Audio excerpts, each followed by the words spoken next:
शुभ दारुष तिथि की जय राधा माधव जय कुंज बिहारी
ज्ञानतिमिरङ्गस्य ज्ञानाञ्जनशलाकया चक्षुरुन्मीलितं येन तस्मै श्रीगुरवे नमः।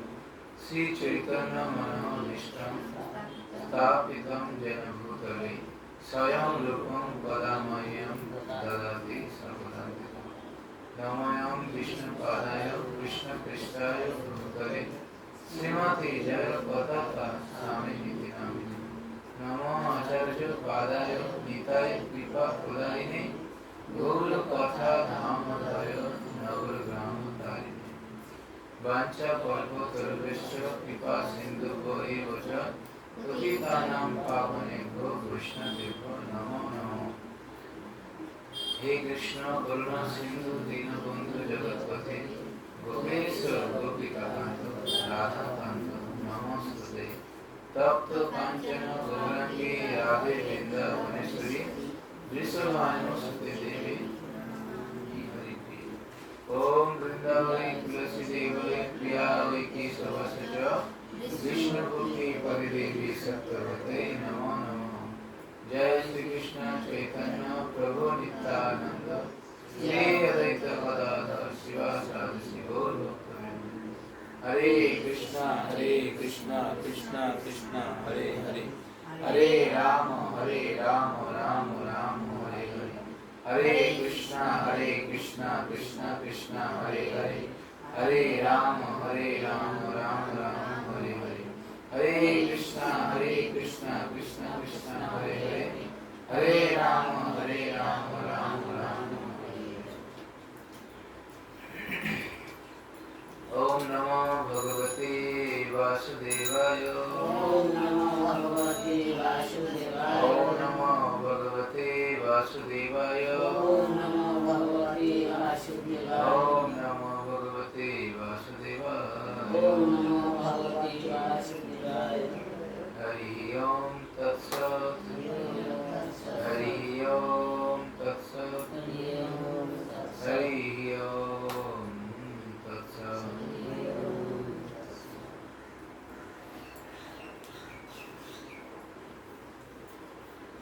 श्रीमद् भागवतम प्रथम स्कंद श्लोक अध्याय 13 श्लोक नंबर 48। तदिदं भगवान् राजन् एक आत्मा आत्मानं सदृक् अंतर अनंतर भाति वश्च तम माया ऊर्ध्वा। अनुवाद। অতএব হে রাজন, আপনি কেবলমাত্র পরমেশ্বর ভগবানকে অবলোকন করুন, যিনি এক এবং অদ্বিতীয়, যিনি বিভিন্ন শক্তির মাধ্যমে নিজেকে প্রকটিত করেন এবং যিনি অন্তরে ও বাইরে দুভাবেই প্রকাশিত হন। শ্লোক নম্বর 49। स्वयं अद्य महाराज भगवान भूत भावना काल रूप अवतीर्ण असम अभवय सूर दिशाम। हे महाराज, সেই ভূত ভাবন পরম পুরুষোত্তম ভগবান শ্রীকৃষ্ণ ভগবত বিদ্বেষীদের বিনাশ করার জন্য সর্বগ্রাসী কাল রূপে পৃথিবীতে অবতীর্ণ হয়েছিলেন। এই কথাগুলো কে কাকে বলছে? নারদমুনি। আপনি কাকে বলছেন? নারদমুনি যুধিষ্ঠিরকে বলছে। নারদমুনি যুধিষ্ঠির মহারাজকে বলছে যে আপনি যে সমস্ত চিন্তা ভাবনাগুলো করছেন, যে আপনার তাতশ্রী কোথায় গেল, জানেন বিদুর কাকা কোথায় গেল, আপনার গান্ধারী মাতৃতুল্য সে কোথায় গেল, সংসারে এত চিন্তা আপনি করছেন, হ্যাঁ, এত জনের জন্য শোক করা। প্রথমে অর্জুনকে বুঝিয়েছিল কুরুক্ষেত্রের নামে, তুমি যার জন্য যুদ্ধ করছো, তুমি তো একজন ক্ষত্রিয়, তোমার যুদ্ধ করাটাই তোমার কাজ। ক্ষত্রিয়ের কাজ কি? অধর্মের বিরুদ্ধে প্রতিবাদ করাটাই কাজ। বৈশ্য ধর্ম কি? ব্যবসা বাণিজ্য করবে। ব্রাহ্মণের কাজ কি? তারা সবাইকে কৃষ্ণ জ্ঞান প্রচার করবে, পারমার্থিক জ্ঞান প্রদান করবে, কিভাবে মনুষ্য জীবন সার্থক করা যায়। তো এখনকার ব্রাহ্মণরা এগুলো করে না। হ্যাঁ, ঘরে গেলেই তাদের জ্ঞান দেওয়ার কথা, জ্ঞান তো দেবে না, অপরন্ত তারা নেশা পান করবে। হ্যাঁ, আর যদি ভালো মন্দ রান্না করে দেওয়া হয় তো আরো খুবই ভালো, ব্রাহ্মণ আরো ভালো করে পুজো করবে। আমি সেদিন আমার একটা অভিজ্ঞতা হলো, সেদিনকে আমাদের এখানে যে দেবাশিস বাবু এমএলএ ওয়ার্ড অফিস প্রতিষ্ঠা হয়েছে, সেই পেপসি কোম্পানি আছে না, পেপসি কারখানার ওখানে। তো আমরা গেছিলাম, একদম পুরো সামনেই ছিলাম। তো সেখানে ঠাকুর মশাই কি জোরে জোরে মন্ত্র করছে, আর সে এমএলএ কে সামনে নিয়ে কিভাবে ফটো তুলছে, সবাই বলছে ভালো করে তোলো, আর জোরে জোরে মন্ত্র বলছে, কত সুন্দর সুন্দর করে মন্ত্র। এরকম মন্ত্র শুনতে পাওয়া যায়, মানে সত্যিকারের পণ্ডিত একটা, মানে এত সুন্দর করে মানে করছে, ভালো লাগছে। তো কথা হলো এটাই যে এমএলএর সঙ্গে ছবি তুলছে বলে কথা, আবার এমএলএ অনেকগুলো অ্যাসিস্ট্যান্ট ছিল, তাদের সঙ্গে ছবি তুলছে, মানে ভালো বকশিসও পেয়েছে। সব তো এমএলএ, সব এমএলএ ক্যাটাগরি লোক ওখানে আছে, সব ভালো ভালো লোক ওখানে, কেউ 200 টাকা, কেউ 500 টাকা, কেউ 100 টাকা এইভাবে দিচ্ছে। তো এখন বাংলার পকেট ভর্তি হলেই তারা হয়তো ভালো জ্ঞান প্রদান করে, নচেত নই বলছে কিছুই দেবে না আপনি। তো আর আমরা ব্রাহ্মণদেরকে দিতেই চাই না, তো ব্রাহ্মণদেরকে আমাদেরকে ভালো মন্ত্র শোনাবে, ভালো কোনো রকম ওম নমঃ ওম নমঃ বলে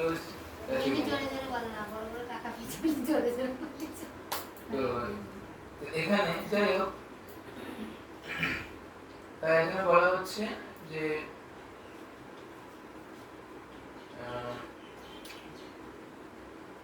যিনি বিভিন্ন শক্তির মাধ্যমে নিজেকে প্রকটিত করেন, যিনি অন্তরের বাইরে দুভাবে প্রকাশিত হন, এই মহারাজ এই ভূত ভবন কালো গ্রাস সর্বগ্রাসী কাল রূপে পৃথিবীতে তিনি অবতীর্ণ হয়েছেন অধর্মকে বিনাশ করবার জন্য।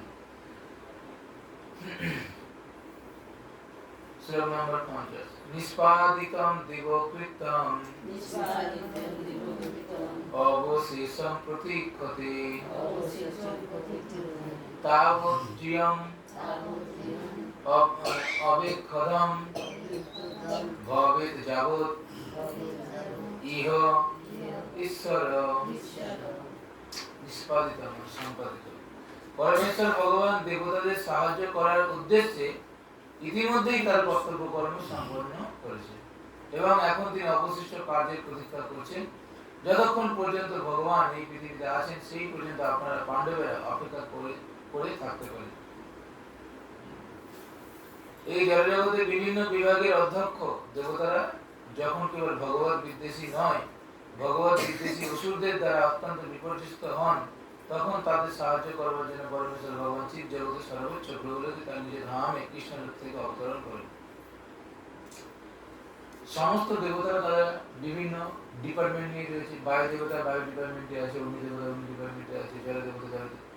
এরকম আমাদের এই ধরিত্রী, এটা এক প্রকার ধরিত্রীর মাতা বলছি, তিনি এক প্রকার দেবী। তো এনাকে যখন রাজা হিরণ্যাক্ষ যখন সমুদ্রের তলায় লুকিয়ে রেখেছিল এই ধরিত্রীকে, তখন ভগবান কি রূপে এসেছিলেন বাঁচানোর জন্য? বরাহ রূপে এসেছিল বাঁচানোর জন্য। ঠিক তেমনি হিরণ্যাক্ষের দাদা হিরণ্যকশিপু, সেই হিরণ্যাক্ষকে বধ করে দেওয়ার পর হিরণ্যকশিপু হাজার হাজার বছর তপস্যা করেছিলেন এক পায়ে দাঁড়িয়ে। সারা শরীরে চারিদিকে বরফ জমে গেছিল, মানে তখনকার দিনে ওই মেরু পর্বতে গিয়ে সবাই তপস্যা করতো, মানে ধ্যান তপস্যা যে যা কিছু করতো তা সেটা ভগবান খুশি হয়ে তাকে দেখা দিত এবং তার মনোবিষ্ট পূরণ করতে, তার মনোবাঞ্ছা পূরণ করতে। তো হিরণ্যকশিপু এইভাবে ধ্যান করেছিলেন আর ব্রহ্মার কাছে বর চেয়েছিলেন কি অমরত্ব বলে। ব্রহ্মা বলেছেন আমি নিজেই অমর না, আমি তোমাকে কি অমর বর দেবো? আমার এক সময় মৃত্যু হবে, তবে অন্য কিছু বর চাও। তখন সে কি কি বর চেয়েছিল হিরণ্যকশিপু? মামনি মাতাজি বলবেন হিরণ্যকশিপু কি কি বর চেয়েছিলেন?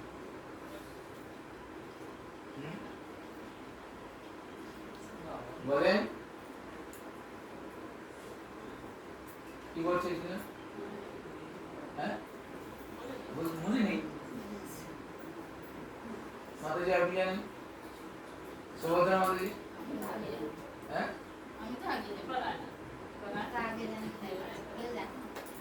আপনি আপনি বলেন ভাবিজি, ভাবি বলেন। সবাই মিলে আছে কেউ না। এমন ভর দেবে যেন তাকে দিনে নয় রাতে নয় সেই টাইম মারে জলে স্থলে নয় ঢালতি ডুগাইয়ের মধ্যে আইনি করার মধ্যে আয় কোনো মানুষ নয় এই সন্ধ্যাবেলা নিয়েছি। কোনো দেবতা নাই, কোনো দেবতা নয় তাকে মারে। না রাতে না না দিনে মাথায় হাত দিয়েই তো সে না। আরেকটা আবার আছে না? ঘরে নয় বাইরে নয় ঘরে নয় বাইরে নয়, ঘরে নয় বাইরে নয় চৌকাঠের উপর না আকাশে না ধরিত্রীতে, এরকম ভাবে বলেছি। মনে করেছি সবাই? মনে মনে কত এই মনে থাকলে কতক্ষণ ভ্যালিডিটি থাকবে? এক সপ্তাহ। আবার এক সপ্তাহ পরে জিজ্ঞাসা করবো, আবার ভুলে যাবে সব। কিছু কিছু কথা মাথায় রেখে দিতে হয়, সব যদি ভুলে যাই কি হবে? সংসারের চাপ থাকুক, সংসারের চাপ কি কারণ নেই, সবার আছে। আচ্ছা, ধৃতরাষ্ট্র সহভ্রাতা গান্ধার্য চ সভাজয়া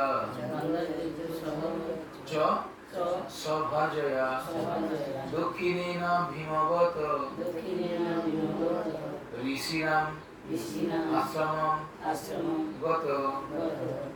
হে রাজন, আপনার পিতৃব্য ধৃতরাষ্ট্র আর ভ্রাতা বিদুর এবং পত্নী গান্ধারী সব হিমালয়ের দক্ষিণ দিকে গিয়েছেন, যেখানে ঋষিদের আশ্রম আছে।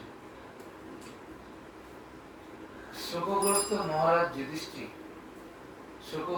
মহারাজ যুধিষ্ঠিরকে সান্ত্বনা দেওয়ার জন্য নারদমুনি প্রথমে দার্শনিক তত্ত্ব বিশ্লেষণ করে, তারপর তিনি তার পিতৃব্য ধৃতরাষ্ট্রের ভবিষ্যৎ গতিবিধি বর্ণনা করতে শুরু করলেন, যা তিনি তার দিব্য দৃষ্টিতে দর্শন করতে পেরেছিলেন।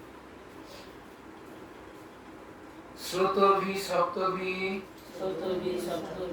জাবৈ সর্ধুনি সপ্তধা বেধাত সপ্তানাম কৃতয়ে নানা সপ্তশ্রুত প্রচক্ষতে।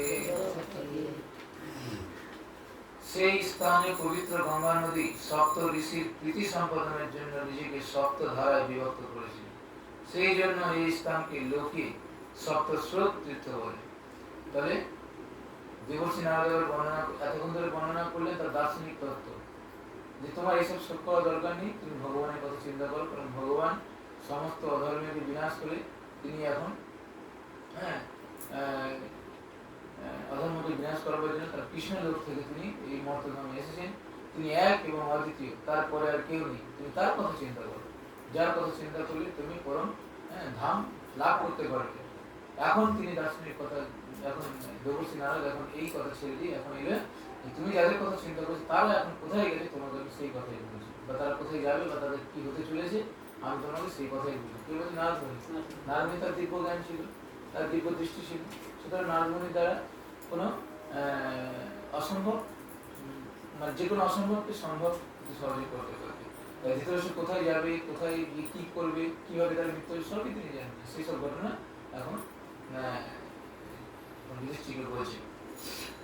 সেই স্থানে পবিত্র গঙ্গা নদী সপ্ত ঋষির প্রীতি সম্পাদনের জন্য নিজেকে সপ্ত ধারায় বিভক্ত করেছেন। সেই জন্য এই স্থানকে লোকে সপ্তস্রোত তীর্থ বলে।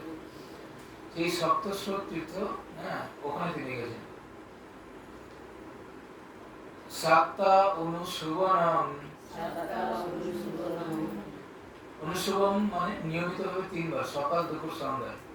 তস্মিন ঋতা চ অগ্নিন যথাবিধি অপভক্ষ উপশান্ত আত্মাস আস্তে বিগত ঈশান। সেই সপ্তস্রোতা নদীর তীরে ধৃতরাষ্ট্র প্রতিদিন সকাল দুপুর সন্ধ্যায় স্নান করে ও অগ্নিহোত্র যজ্ঞ সম্পাদন পূর্বক কেবলমাত্র জলপান করে অষ্টাঙ্গ যোগ অনুশীলন শুরু করেছিলেন। এই অনুশীলন মন এবং ইন্দ্রিয় সংযমে সহায়ক এবং মানুষকে পুত্র কলত্রের আসক্তি থেকে সম্পূর্ণরূপে মুক্ত করে। দেখুন ধৃতরাষ্ট্র তাহলে কোথায় গেলেন? সপ্তস্রোত নদীর একটা তীরে। সেই সপ্তস্রোত নদীর তীরটা এখানে তীরটা কি এখানে বলা হয়েছে, যে স্থানে পবিত্র গঙ্গা নদী সপ্ত ঋষির প্রীতি সম্পাদনের জন্য নিজেকে সপ্ত ধারায় বিভক্ত করেছে। গঙ্গা নদী 7টা ধারায় প্রবাহিত হয়েছে, যেখানে 7 ঋষি বসে, 7 ঋষি তো এক জায়গায় বসে তপস্যা করেন, বিভিন্ন জায়গায় ঋষি তপস্যা করেছেন। এই নদী 7টা জায়গায় প্রবাহিত হয়েছে। হ্যাঁ, সেই নদীর তীরে তিনি অগ্নিহোত্র যজ্ঞ করার মাধ্যম দিয়ে এবং নিজের মন এবং ইন্দ্রিয়কে সংযম করবার জন্য তিনি কেবলমাত্র শুধু জল পান করতেন। আর অষ্টাঙ্গ যোগ অবলম্বন করে তিনি এই সপ্ত নদীর তীরে জল পান করত এবং অগ্নিহোত্র যজ্ঞ সেখানে সমাপ্ত করে জল পান করত। এর একমাত্র কারণ কি, এই যোগটা করলে তার যে পুত্র 100 পুত্র যে বিয়োগ হয়ে গেছে, তার সে যে রাজ্য হারা হয়ে গেছে, সেগুলো থেকে সমস্ত শোক তার এই শোকগুলো থাকলে সে তো মৃত্যুর পরে আবার তাকে ফিরে আসতে হবে। তাই বিদুর এমন তাকে ট্রিটমেন্ট করেছে বা এমন তাকে ওষুধ দিয়েছে যে তার এই যোগের মাধ্যম দিয়ে সে ওই সমস্ত শোকগুলো ভুলে যাবে। তার পুত্র যে বিয়োগ হয়ে গেছে যুদ্ধে, সে ভুলে যাবে। এর ফলে তার আত্মা শুদ্ধ হবে এবং সে মৃত্যুর পরে বৈকুণ্ঠ ধাম চলে যাবে। তাই এখানে বলা হয়েছে এই অনুশীলন মন এবং ইন্দ্রিয় সংযমের সহায়ক এবং মানুষকে পুত্র কলত্রের আসক্তি থেকে সম্পূর্ণরূপে মুক্ত করে। জিতাসনা জিতশ্বাস প্রত্যহ ঋত সরেন্দ্রিয় গৌরী ভাবনায়া ধস্ত রজসত তমমল। যিনি যৌগিক আসনের পদ্ধতি এবং শ্বাস প্রতিক্রিয়াদি আয়ত্ত করেছেন, তিনি জড় বিষয় থেকে 6 ইন্দ্রিয় প্রত্যাহার করে পরমেশ্বর ভগবান শ্রী হরির ভাবনায় মগ্ন হতে পারে এবং সেইভাবে জড়া প্রকৃতির সত্য, রজ এবং তমগুণ জনিত কলুষ থেকে মুক্ত থাকতে পারে। যোগের প্রাথমিক অনুশীলন হচ্ছে আসন, প্রাণায়াম, ধ্যান, ধারণা ইত্যাদি। যোগের এই সমস্ত অঙ্গের অনুশীলন মহারাজ ধৃতরাষ্ট্রকে কৃতকার্য হতে হয়েছিল, কারণ তিনি এক পবিত্র স্থানে উপবেশন করে পরমেশ্বর ভগবান শ্রী হরির ধ্যানে একাগ্র চিত্ত হয়েছিলেন। এইভাবে তার সমস্ত ইন্দ্রিয়গুলি ভগবানের সেবায় নিযুক্ত হয়েছিল। এই পদ্ধতি অনুশীলন ভক্তদের সরাসরিভাবে জড়া প্রকৃতির 3টি গুণের কলুষ থেকে মুক্ত হতে সাহায্য করে। 3টে গুণ কি কি? দেখুন এখানে বলেছি 3টে গুণের কলুষ থেকে, মানে সাত্বিক গুণেরও কলুষতা রয়েছে। সাত্বিক গুণ মানে 3টে গুণের মধ্যে যদি ভালো গুণ থাকে সেটা সাত্বিক গুণ, মানে ভালো আচার আচরণ, ভালো ব্যবহার, ভালো কথাবার্তা, ভালো আচার, ভালো আহার বসন, এগুলো এটাকেও বোঝে কলুষিত। তাহলে ভালোটা তাহলে কি? সেটা হলো শুদ্ধ সাত্বিক। ভগবানের ভক্ত হওয়াটাই হলো সাত্বিক। ভগবানের ভক্ত হয়ে যে শুদ্ধ সাত্বিক জীবন যাপন করি, তাহলে সাত্বিকের মধ্যেও কলুষিত থাকতে পারে। কেউ বলতে পারে আমি নিরামিষ খাই, আমি সুন্দর জামা প্যান্ট পরি, আমি ভালো কথা বলি, আমি ভদ্রলোক, হতেই পারে, সমাজের চোখ হতে পারে, কিন্তু শাস্ত্রের দিকে সে তার ভিতরেও কলুষিত রয়েছে, সেটা সে নিজেই জানে। কিন্তু পরমেশ্বর ভগবানের সে ভালো ভদ্রলোক, কিন্তু সে ভক্তি জগতে প্রবেশ করেনি। বলছে সমস্ত ভক্তরাই কিন্তু ভক্ত লোক, কিন্তু সব ভদ্রলোক কিন্তু ভক্ত হতে পারে। তাই আমি যদি ভক্তি জীবন যাপন করি, আমি যদি ভক্ত হয়ে যাই, পরমেশ্বর ভগবান কৃষ্ণের শরণাপন্ন হই, তাহলে অটোমেটিক্যালি আমি ভদ্রলোক হয়ে যাব। আপনাকে দেখে সবাই প্রণাম করবে, আপনাকে দেখে সম্মান করবে, আপনার ধন দৌলত এই ভগবানের কৃপায় অটোমেটিক্যালি আপনার বৃদ্ধি লাভ করবে। কারণ ভগবান যার প্রতি একবার কৃপা করেন, আর মাতা লক্ষ্মী দেবী তার প্রতি কৃপা না করে থাকতে পারবে? যেমন সুদামা স্ত্রীর নাম সুশীলা, তো চিনু মাতাজির মতন গায়ের রং সুশীলা। এখন সে সুদামা খেতে পারত না, খুব গরিব, তার উপরে 7 জন পুত্র, 3টে বাড়ি ভিক্ষা করে যা পেত তাই দিয়ে সংসার করতে। তো একটা দিন এমন হয়েছে সে কিছু পায়নি সুদামা, তার পুত্ররা সবাই সারি সারি শুয়ে পড়েছে, তাদের পেটে খিদে হাড় বেরিয়ে গেছে। সুশীলাও শুয়ে আছে, শুয়ে শুয়ে কাঁদছে। আর সুদামা লজ্জায় ঘরে ঢুকতে পারে, মানে ঘরে ঢুকে আস্তে আস্তে রাত হয়ে গেল। সুশীলা মাঝে মাঝে যখন ছেলেরা উঠে কান্নাকাটি করে তখন এক গ্লাস জল খাইয়ে দেয়। আর যা রান্না হয় সেই 7-8 জন মিলে খায়। সুদামা একদিন ঘরে এসেছে, দেখে তার ছেলেরা খুব ছটফট করছে খিদে। সুশীলা কান্নাকাটি করছে, সুদামার কাছে এসছে, দেখো ছেলেগুলোর কি অবস্থা, এরা সকাল থেকে কিছু খায়নি, শুধু জল খাইয়ে রেখেছে। সুদামা মন খারাপ তো করছে বটে, সে দেখলো তার হাড়িতে কিছু নেই, একটা মাত্র দানা আছে। যেহেতু তার ছেলেরা কিছু খেয়েছে, সুদামা কিছু খায়নি, তার স্ত্রী পতিব্রতা নারী, সুদামার জন্য একটা অন্ন রেখে দিয়েছে। সুদামা যা কিছু খেত সে আগে ভগবানকে দিত, তারপর সে নিজে গ্রহণ করত। ওখান থেকে হাফ নিয়ে ভগবানকে দিত। আর ভগবান অন্তর্যামী, তিনি দ্বারকায় বসে লক্ষ্মী দেবীর সঙ্গে তিনি সবকিছু দর্শন করছেন, যে কৃষ্ণ কিভাবে, এই সুদামা কিভাবে জীবন যাপন করছেন। কিন্তু কৃষ্ণ দিতে রাজি আছে, শুধু একটা বার তার কাছে চাইতে হবে। ভগবান বলছে আমি তোমাকে সবকিছু উজাড় করে দেবো, তোমার চিন্তা নেই, কারণ তুমি আমার ভক্ত, আমি জগৎপতি, আমি মালিক, আমার থেকে শ্রেষ্ঠ আর কেউ নেই, আমার থেকে খারাপ আর কেউ নেই, শুধু আমার ভক্ত হবে। আমাকে যেভাবে তুমি দেখবে সেইভাবে আমি তোমাকে প্রতিশ্রুতি দেবো। তুমি আমাকে কিছু কাজ করা দেখাও, তাহলে আমি কি তোমাকে কি দেখাবো? ভগবানের কাজ করা দেখাবো।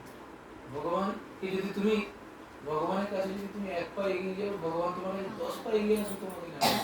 কিন্তু ভগবানকে যদি তুমি যদি একেবারে নাই মানো, ভগবানকে আপনার প্রতি ভগবান স্টেপ নেবে না। ভগবানের যত দাস দাসীরা আছে, দেবতারা রয়েছে, দেবীরা রয়েছে, তারাই আপনার উপর স্টেপ নেবে। আপনি যাদেরকে ভক্তি করছেন, বড় ঠাকুর বলুন, শিব ঠাকুর বলুন, মা তারা বলুন, কালী মা বলুন, যাকেই বলুন, যাকে আপনি শ্রদ্ধা করেন না কেন, যদি ভগবান যদি অসন্তুষ্ট হন, কোন দেবতা আপনাকে রক্ষা করতে পারবে, এটা মাথায় রাখতে হবে। সুদামা তার পুত্রদের ওই অবস্থা দেখে সুদামাকে তার স্ত্রী এসে বলছে, দেখো ছোটবেলায় তো তোমার কৃষ্ণ তোমার বন্ধু, একই গুরুকুলে পড়াশোনা করেছো, হ্যাঁ, একই জায়গায় পড়াশোনা করেছো, হ্যাঁ, একই জায়গায় পড়াশোনা করেছো। কৃষ্ণ তো পরমেশ্বর ভগবান, তিনি তো অন্তর্যামী। তুমি যাও না, গিয়ে একবার কৃষ্ণের কাছে গিয়ে সবকিছু চাও, যে তোমার এই অবস্থা বা আমাদের এই অবস্থা, ছেলেপুলেরা না না খেয়ে জীবনযাপন করছে, সংসারের এই হাল, নুনান্তে পান্তা করে। তো সুদামা এতটাই মানে বলছে, সে যদি, আমি যদি তাকে ভগবান বলে যদি তাকে মানতাম, তাহলে আমি তার কাছে চাইতে পারতাম, ভগবানের কাছে চাওয়া যায়, কিন্তু বন্ধুর কাছে তো চাওয়া যায় না। বন্ধুর কাছে তো চাওয়া যায় না, সে তো আমার বন্ধু, তার কাছে আমি কি করে চাইবো? ভগবান এই কথা শুনে যেন তার যেন কান্নায় বুক ফেটে গেছে। পরমেশ্বর ভগবান বলছে, এত দুঃখ হওয়ার পর তুমি একবার আমার কাছে চাও। ভগবান কোন থেকে লক্ষ্মী দেবীরও বুক ফেটে যাচ্ছে, যে তারা না খেয়ে এইভাবে তবু তোমাকে তারা বলে না, তবু সে তোমাকে একটা অন্নগুলো তবু তোমাকে দিচ্ছে। আর মা লক্ষ্মী দেবী খালি কৃষ্ণকে চেয়েছে, তুমি দাও, তুমি দিয়ে দাও, তোমাকে চাওয়া দরকার নাই, তোমার চাইবে কিছু ছিল, তুমি তো ভগবান, তুমি দিয়ে দাও। বলছে না না লক্ষ্মী, তুমি বুঝতে পারছো না, তাহলে সারা জগৎ সংসার তো আমার প্রতি আঙুল করে কথা বলবে, হ্যাঁ, যে সবাইকে তাহলে আমি সব কিছু দিয়ে দেবো, তাহলে আমাকে কেউ আর ডাকবে না, আমার মর্ম কেউ উপলব্ধি করতে পারবে না। হিমালয় পর্বতে উঠতে গেলে কত কঠিন তপস্যা করে উঠতে হয়। যদি কেউ প্লেনে করে নিয়ে গিয়ে তাকে হিমালয় পর্বতে তুলে দেয়, সে তার মর্ম বুঝতে পারবে। কষ্ট করে পরিশ্রম করে না তবে আমরা একটা ঘর বাড়ি মানছি, এমনি এমনি তো ঘর বাড়ি যদি কেউ আমাদের বেঁধে দিল তাহলে আর কি হবে? ঠিক তেমনি মর্ম উপলব্ধি করতে হবে। ভগবানকে পেতে গেলে যতটা সহজ ঠিক ততটাই আবার কঠিন। কঠিন কাদের কাছে? তপস্বীদের কাছে, যোগীদের কাছে। আর সহজ কাদের কাছে? এই ভক্তদের কাছে। হরে কৃষ্ণ। ভক্তরা যদি ভগবানের নাম যদি একবার যদি মন প্রাণে যদি করে, ভগবান তার দাস হয়ে যায়। দেখেন পরমেশ্বর ভগবানের তিনি পরম করুণাময়। যখন সুদামাকে যখন ছেড়ে ছেড়ে যখন সুশীলা পাঠালেন সেই খালি পায়ে, এই সুদামার কথা শুনে যান একটু, বসেন 5 মিনিট বসে শুনে যান। ভক্তদের কাহিনী শুনতে হয়, তবে তো হৃদয়ে প্রেম বাড়ে। সুশীলা দাঁড়িয়ে দাঁড়িয়ে কি বসেন, বসতে। সুশীলা যখন জোর করে পাঠায় তখন তাকে কি দিয়েছিল মনে আছে? পাড়া থেকে নিজেদের নয় তো পাড়া থেকে একটু খোঁজ এনে সুদামাকে দিয়েছে যে তুমি তো কৃষ্ণের জন্য একটু তো নিয়ে যাও, একদম খালি হাতে যাবে বন্ধুর বাড়িতে। তো সেই খোঁজ একটু নিয়ে যখন যাচ্ছে, যেতে যেতে পায়ের চটি ছিঁড়ে গেছে। 1 দিন 2 দিন 3 দিন পরে পায়ে ফুসকা পড়ে গেছে, কাঁটা ফুটে গেছে। সুদামা যাচ্ছে কিছু না খেয়ে, আর ওদিকে কৃষ্ণ লক্ষ্মী মাতা সব কিছু দেখছে। মাতা লক্ষ্মী দেবী বলে তুমি একটু যাও, কিছু ব্যবস্থা করো। তখন কৃষ্ণ যারা গরুর গাড়ি করে গরুর গাড়ি করে নিয়ে সুদামার সঙ্গে দেখা করে বলছে, আরে বন্ধু আপনি কোথায় যাবেন? বলছে আমি যাবো একটু দ্বারকাপুরীতে। বলছে আরে আমি তো ওদিকেই যাচ্ছিলাম, চলো তাহলে একসঙ্গে যাই। বলছে না আমি গাড়িতে পাই, আমি পদযাত্রা যাবো। পদযাত্রা যাবে, ঠিক আছে চলো আমি তাহলে তোমার সঙ্গে যাই। কৃষ্ণ তার সঙ্গে পদযাত্রা যেতে যেতে এইভাবে সকাল দুপুর রাত্রে কৃষ্ণ তো খাচ্ছে, সে আর কিছু খাচ্ছে, সুদামা তো কিছু নেই, খাবে কি? এখন কৃষ্ণ তার কাছে ফল, বিভিন্ন রকম পিঠে পুরি পায়েস সব কিছু ছিল, রাজপ্রাসাদ ছিল। এখন সব কিছু নিয়ে যখন খেতে বসছে, সুদামাকে একটু একটু করে যখন সব সেই এত সুন্দর খাবার দেখে সুদামার একটু খেতে পাচ্ছে, একটু তার তো সুদামা যখন খেতে যাবে তখন মনে পড়ে গেল তার সেই পুত্রদের কথা, কিভাবে তারা তো না খেয়ে রয়েছে, আমি কি করে খাবো। পরমেশ্বর ভগবান এত করুণাময়, তিনি সঙ্গে সঙ্গে পাঠালেন কাকে? তিনি সঙ্গে সঙ্গে পাঠালেন আমাদের ওই দেবতার নাম আরে যে ঘর বেঁধে দিলেন বিশ্বকর্মাকে বললেন যে তুমি একটা কিছু ব্যবস্থা করো, জমিদার হয়ে তুমি যাও, গিয়ে সুদামার গ্রামে গিয়ে ঢাক পেটাও যে এখানকার রাজা তার নাতি হয়েছে, এই জন্য সমস্ত গ্রামবাসীকে আজকে খাওয়াবে। তুমি সেখানে যাও, গিয়ে তুমি, কারণ কৃষ্ণ তো তাকে মিথ্যা কথাও বলতে পারবে না। তো আবার বিশ্বকর্মাকে বলেও দিল যে তুমি ওখানে বলার পরে এবং ওখানে যেন সবাইকে খাবারের ব্যবস্থাও করে দিয়েছে, গাছের তলায় বসে খাবারের সবাই খাবার পেয়েছে, একদম রাজপ্রাসাদ পেয়েছে, তাহলে সুদামা খাবে। এখন উনি আবার ওই জঙ্গল দিয়ে যাচ্ছিলেন, আবার উনিও একটুখানি ঢাক পিটিয়ে পিটিয়েছে, অমুক গ্রামে অমুক জায়গায় আজকে রাজার নাতির জন্ম উপলক্ষে সবাইকে এরকম পায়েস পোলাও, তো আপনারা সবাই যাবে। এই কথাটা সুদামা শুনলো। এখন কৃষ্ণ বলে কি শুনলে তো, এবার তো খাও। দেখুন সঙ্গে সঙ্গে কত ঘটনা হয়ে গেল। কৃষ্ণ যদি ইচ্ছা করে দুদিনের কাজকে 2 সেকেন্ডে করে দিতে পারে। তো বলে দেখো শুনলে তো, তুমি খাও, তুমি কি চিন্তা করছো? বলছি না কিছু চিন্তা করছি না, খাচ্ছি বলে তখন খেয়েছি। তো এটা হলো প্রকৃত, এখান থেকে আমরা কি শিক্ষা পাই? প্রকৃত পিতা তার সন্তানদের জন্য তার সন্তানদেরকে আগে খাওয়াবে, তারপর সে খাবে। প্রকৃত মাতা পিতা এটাই আমরা এই শিক্ষা পাই এখানে। আর ভগবানের থেকে কি শিক্ষা পাই না, পরমেশ্বর ভগবান মানে ভগবানই, তিনি কোন ভক্তের দুঃখ কষ্ট জ্বালা যন্ত্রণা তিনি সহ্য করতে পারেন না, কিছু না কিছু একটা নিরাময় তিনি করবেন। যেমন রোগ হলে ডাক্তার কিছু না কিছু একটা ওষুধ দিয়ে রোগ নিরাময় করেন, ঠিক ভগবানও আমাদের এই জড় জগতের সমস্ত পরিস্থিতি মুক্তি। যাই হোক, এই তার কথা আমরা ঘটনাগুলো জানি। ঠিক আছে, আজকে এই পর্যন্ত থাকুক, কালকে পঞ্চায়েত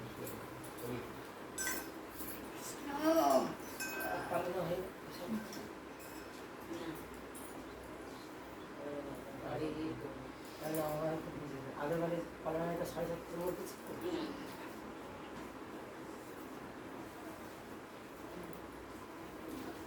जय श्री प्रभुपाद की जय। वांछा कल्पतरुभ्यश्च कृपा सिन्धुभ्यो पतितानां पावनेभ्यो वैष्णवेभ्यो अनंत गुरु वैष्णव की जय।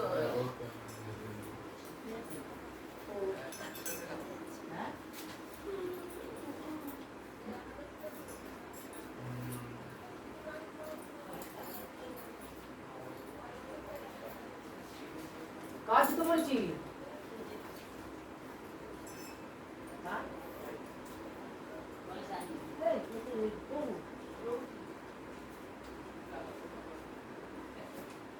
তোর জুতোটা পর তুই হাই চাপে পড়লে আমি খালি পায়ে বাড়ি যাচ্ছি